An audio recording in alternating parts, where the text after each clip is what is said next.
All right, so we're diving into something a bit different today. The world of Australian Rugby League and LGBTQIA plus inclusion. It's the NRL we're talking about, of course, one of Australia's, biggest sporting competitions.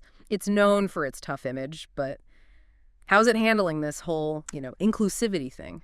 It's interesting, actually, seeing how the NRL tries to stay true to its roots while also like embracing inclusivity. Like they've been doing things like participating in the Sydney Gay and Lesbian Mardi Gras, Yeah. since like 2016, Yeah. with their own float even. Oh, yeah, I've seen that. It's quite a sight, right? Like a rugby league float right in the middle of all the Mardi Gras action. Yeah. But what sort of impact does that have, that kind of visibility? Oh, it's huge. It's a big statement. You have this sport, right? That's like traditionally all about masculinity. Yeah. And suddenly they're embracing a celebration of LGBTQIA plus identity. It challenges those stereotypes. I think it signals to fans, maybe even future players, that, they're trying to be more welcoming. So it's more than just showing up. It's about like shifting perceptions of the game, of the NRL itself. Exactly. Yeah. It's like they're saying, hey, this sport, Right. it's changing and there's room for everyone. And they're actually backing that up too. They're involved in the Pride in Sport program, which, it helps guide clubs in creating those inclusive spaces. And then there's the Everyone in League jersey, the one the Manly Warringah Sea Eagles introduced, what was it, 2021? Oh, yeah, that jersey it definitely caused a bit of a stir. Can you tell us a bit more about that? Yeah, it was a bold move for sure.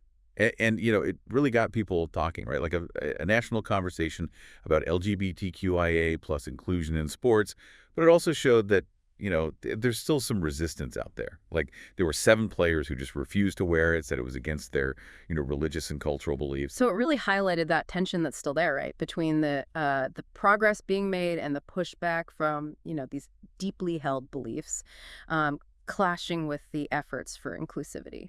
Exactly. And that whole incident, it went way beyond just the NRL. It made people talk about, freedom of religion, but also the right to be included.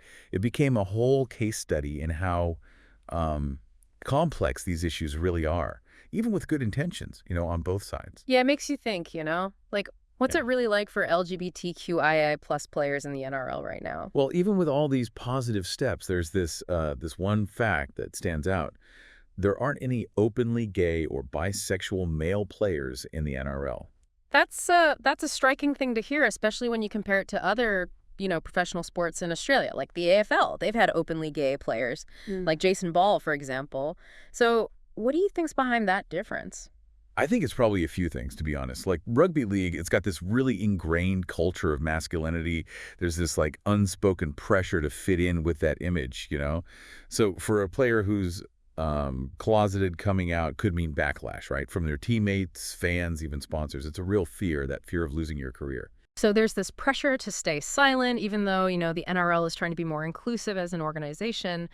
It makes you wonder, what would it actually take for a player to feel comfortable enough to be open about their sexuality, in this environment? That's the big question, isn't it? Because if there aren't any openly gay players, then it's hard for young LGBTQIA plus athletes to, see themselves in the sport. They don't have those role models, those people who've gone through those challenges successfully. Yeah, it's a tough situation. And speaking of challenges, can we go back to that Manly Sea Eagles jersey incident? Because it seems like even with those positive steps towards inclusion, there are still these pockets of resistance, these beliefs that are so hard to change. You're absolutely right. The jersey thing, it showed us the limits of just making a symbolic gesture. It proved that real inclusivity needs more than just wearing a rainbow jersey for one game. It's about addressing those cultural and societal barriers that make LGBTQIA plus people feel like they don't belong. They don't feel safe and accepted. So while the NRL is making an effort, there's definitely a lot more to be done. And it's not just about changing policies. It's about changing, people's mindsets. Yeah, absolutely. And it's not even just about, dealing with blatant discrimination. Casual homophobia, the kind of language people use, that can be just as damaging. It creates this culture where, LGBTQIA plus individuals just don't feel welcome. Like we've seen cases where NRL players have been criticized for saying homophobic things. It shows how ingrained those attitudes can be. It's a reminder that these issues are, they're deep within sports culture and even in society as a whole. Exactly. And that's why we need a more complex approach, right? We need education. We need to be strict about, punishing those who break the inclusivity rules. Yeah. And we need to really commit to changing the culture that allows these attitudes to stick around. It's not just about punishing individuals. It's about making a new normal Hmm. where LGBTQIA plus people feel, safe, respected, and celebrated for who they are. It seems like the NRL is facing a real test, trying to balance its traditions with the need to evolve and become truly inclusive. And I'm really curious to explore what that evolution might actually look like. Well, there's one area where they're facing a really specific challenge, and that's transgender and non-binary representation.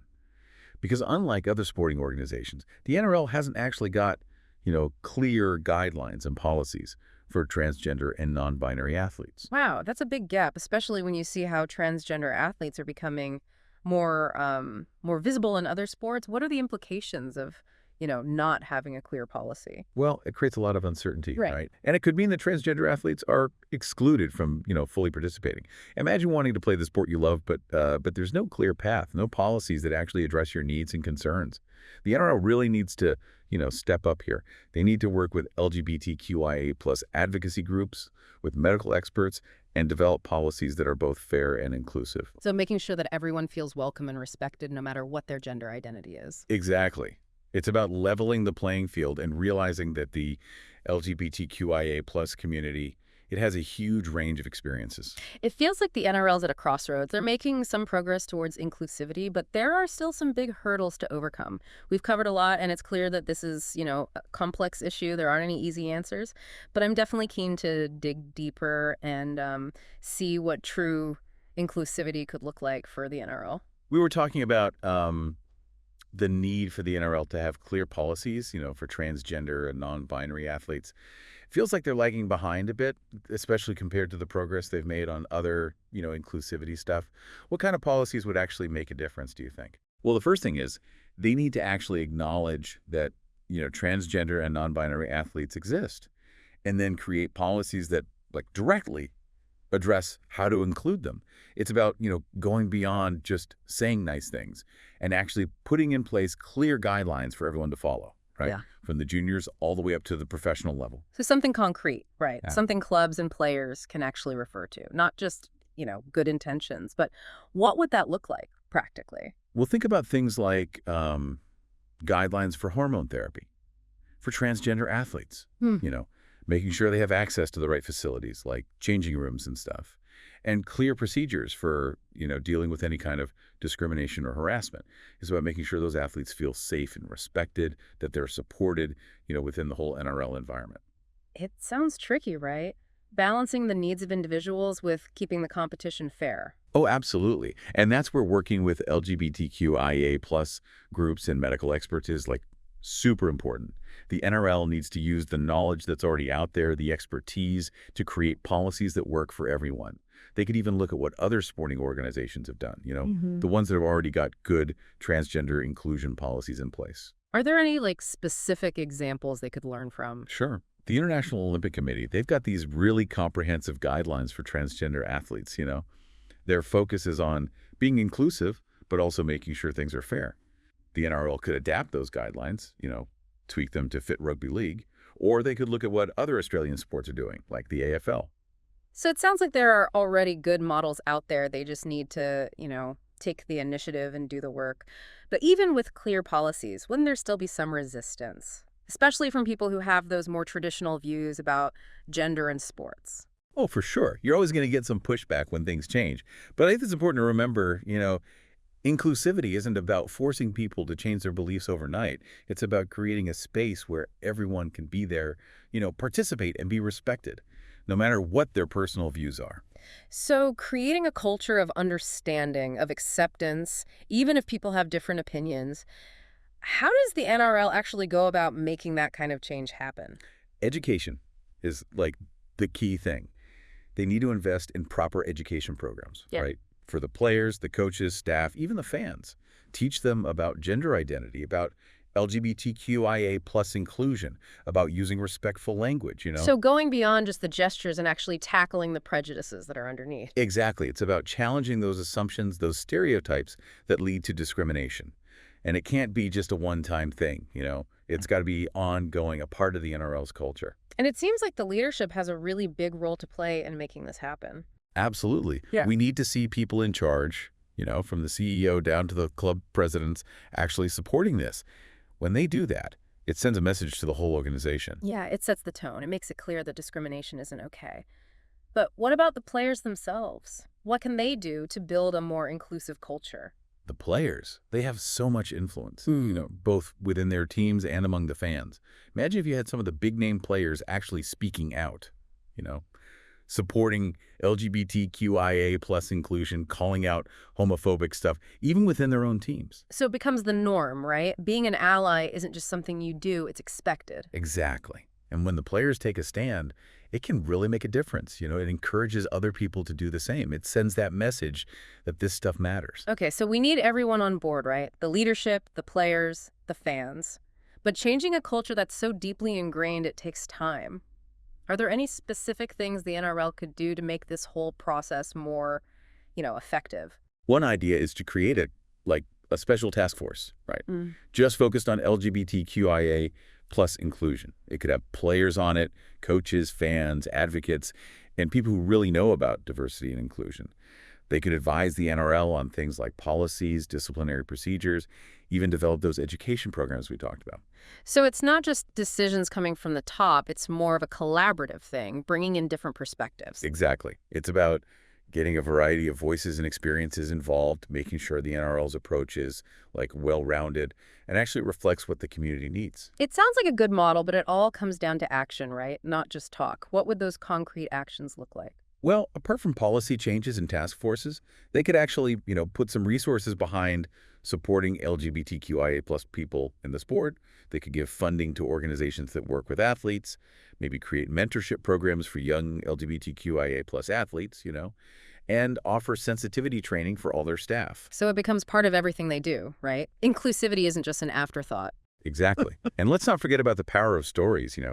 The NRL could create opportunities for people in the sport to share their experiences, their stories as LGBTQIA plus individuals. Putting a human face on the issue, challenging those stereotypes directly. But changing a culture like rugby leagues, it's not going to happen quickly. It takes commitment and a willingness to, challenge the way things have always been done. Oh, absolutely. It's a journey, not a quick fix, but it's worth it. If they can create a truly inclusive environment, the NRL could attract a wider range of players and fans, right? And it could become a real leader in promoting equality and respect, not just in sports, but in Australian society as a whole. So far, we've been focusing on what the NRL can do internally, right? To be more inclusive. But what about the bigger picture? What role can they play in changing how society views LGBTQIA plus people? Well, the NRL, they have a huge platform. Tons of people follow them here in Australia. They can influence things way beyond just sports. They can change the whole cultural landscape. If they embrace LGBTQIA plus inclusion, they can challenge those stereotypes, help people understand, and create a more accepting society for everyone. So it's about using their influence to do good, showing that a sport like rugby league can be a place for everyone, regardless of, their sexuality or gender identity. Exactly. And it's not just about them. When a big organization like the NRL stands up for inclusivity, it can inspire others to do the same. Other sporting bodies, businesses, even individuals. It creates this ripple effect that goes way beyond just what happens on the field. So while there's still work to do, it seems like there's a real chance for the NRL to become a force for positive change. We've talked about, how the NRL can really make a difference, but let's get down to specifics. What would it actually look like, A truly inclusive NRL, where an LGBTQIA plus athlete doesn't just feel safe, but actually celebrated. Okay, imagine this, right? A young player, maybe he's a star in the making, coming up through the juniors, and he comes out as gay. But instead of fear, instead of people turning on him, he's met with this wave of support from his teammates, his coaches, the whole NRL community, And his story, it's not a scandal. It's a moment of pride. That's a powerful image. It's like going from just tolerating someone to actually celebrating them. Exactly. And it's not just about that one player, right? It's about building a culture where, Like LGBTQIA plus fans feel comfortable being in the stands, where staff members feel valued, and where homophobia, transphobia is just like not okay. So it's that ripple effect again, right? Inclusivity at every level, and then it spreads out from there. Exactly. And to make that happen, the NRL needs to go beyond just reacting to things, They need to actively build that inclusive future. Okay, so how do they do that? What are some of the things they could actually do? Partnerships are huge, I think. They could work with groups like Proud to Play, who are, already doing amazing work on LGBTQIA plus inclusion in sports. They could provide training for clubs, run workshops, even help develop specific inclusivity policies. So using the expertise that's already out there rather than starting from scratch. Right. And on top of that, they could launch their own initiatives. Think about like an NRL Pride Round, similar to what the AFL does, a whole week of celebrating LGBTQIA plus inclusion, special events, education campaigns, maybe even rainbow jerseys for all the teams. Now that would be a statement. Yeah, and it wouldn't just be symbolic, right? Yeah. They can use that week to raise money for LGBTQIA plus charities, give a platform to LGBTQIA plus athletes and fans, really show they're serious about this stuff. Sounds like a good move all around, raising awareness, building community, and showing that the NRL is, taking the lead on this. Exactly. Yeah. And it comes back to that idea of making an environment where an LGBTQIA plus athlete doesn't just feel accepted, but empowered.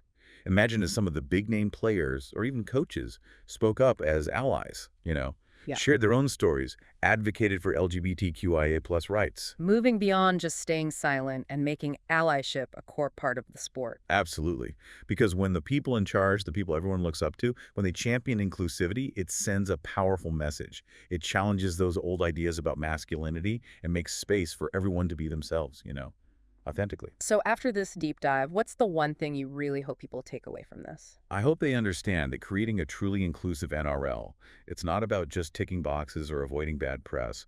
It's a real change in how we think, a commitment to making sure everyone, every player, every fan, everyone who works there feels valued and respected for who they are. And that this goes beyond rugby league, right? It's about fighting prejudice, promoting acceptance in every part of our lives. Exactly, because in the end, inclusivity, it's good for everyone. It makes society richer, more vibrant, and definitely more fair.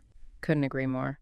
Well, we've come to the end of our deep dive into LGBTQIA plus representation in the NRL. It's been a, complex topic, but an important one. And we really hope you keep thinking about this, keep asking questions, and keep pushing for change. Thanks for joining us on the deep dive.